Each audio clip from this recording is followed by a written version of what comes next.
ग्रामीण भागात शेतकऱ्यांसाठी दिगंत स्वराज फाउंडेशन संस्था आली धावून.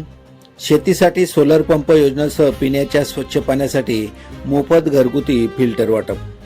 जव्हार तालुक्यात ग्रामीण व अतिदुर्गम भागात व तालुक्यापासून दूर तसेच विकासापासून वंचित असलेले रुईगर ग्रामपंचायतीकडे बघितले जाते. मात्र येथील शेतकऱ्यांसाठी दिगंत स्वराज फाउंडेशन संस्था धावून आली आहे. समाजसेवा हीच खरी ईश्वर सेवा हा संदेश मनात बाळगून शेतकऱ्यांना शेतीसाठी सोलर पंप बसून शेतापर्यंत पाणी आणून दिले. तसेच गावात आंघोळीसाठी कपडे धुण्यासाठी गावांतर्गत बुडकी विहीर बांधून दिले आहेत. या कामात शेतकऱ्याने व ग्रामस्थांनी कामाची मजूर मिळेल अशी अपेक्षा न ठेवता श्रमदान करत संस्थेला सहकार्य केले. तसेच शेतकऱ्यांना आरोग्यविषयी व साथीच्या रोगाविषयी मार्गदर्शन करत पिण्याच्या स्वच्छ पाण्यासाठी मोफत घरगुती फिल्टर वाटप केले.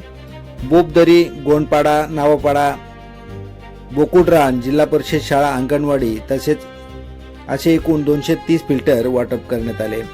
फिल्टर वाटपाच्या वेळी ग्रामपंचायत सरपंच श्रीमती अंतोना अतुल घाटाळ, संस्थेचे संचालक ॲडव्होकेट राहुल भाऊ तिवरेकर, प्रकल्प अधिकारी श्रीमती श्रद्धाताई शृंगारपुरे, ग्रामपंचायत सदस्य अतुल घाटाळ, माजी सरपंच सुनील जाबर, माजी सदस्य विनायक जाबर तसेच संस्थेचे कार्यकर्ते दिलीप बोठेरे, जयू भोरे, प्रल्हाद नवरे, चंदर येले आदी मान्यवर उपस्थित होते आणि त्यांनी मार्गदर्शन सुद्धा केले.